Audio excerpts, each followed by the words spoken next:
கனவு மெய்ப்படும் காலம் இது. ஒரு தீப்பெட்டி தொழிலாளியின் மகள் இன்று இந்திய குடிமைப் பணியின் உயரிய அதிகாரியாகிறாள். ஒரு சாதாரண விவசாயியின் மகள் IAS அதிகாரியாக உருவெடுக்கிறார். இதுதான் தமிழ்நாட்டின் வரலாற்றில் நான் முதல்வன் திட்டம் வென்று காட்டிய புரட்சி. மார்ச் 2022 நமது தமிழ்நாடு முதலமைச்சர் அவர்களால் தொடங்கப்பட்ட இந்த நான் முதல்வன் திட்டம் இன்று லட்சக்கணக்கான இளைஞர்களின் எதிர்காலத்தை வடிவமைக்கிறது. UPSC குடிமைப் பணி தேர்வுக்கு தயாராகும் 1000 மாணவர்களை ஆண்டுதோறும் தேர்வு செய்து அவர்களுக்கு தங்கு தடையின்றி படிக்க மாதம் 7500 ரூபாய் உதவித்தொகை, முதல்நிலை தேர்வில் வெற்றி பெற்றால் 25,000 ரூபாய், முதன்மை தேர்வில் தேர்ச்சி பெற்றால் 50,000 ரூபாய் என அரசு வழங்கிய ஊக்கத்தொகை எளிய குடும்பத்து மாணவர்களின் கனவுகளுக்கு பக்கபலமாக அமைந்தது. இந்த கனவை நனவாக்குவதில் 60 ஆண்டு கால பாரம்பரியம் கொண்ட அகில இந்திய குடிமைப் பணி பயிற்சி மையம் நான் முதல்வன் திட்டத்துடன் இணைந்து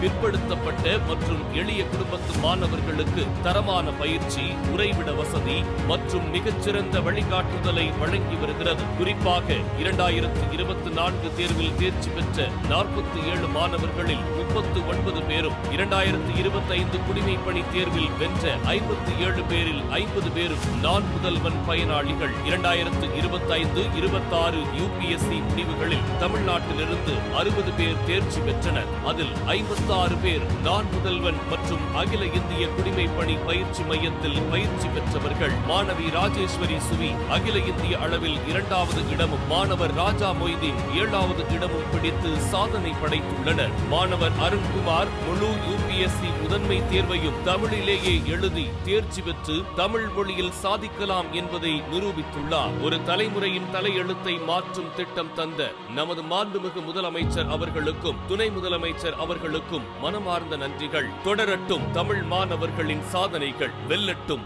தமிழர்கள்.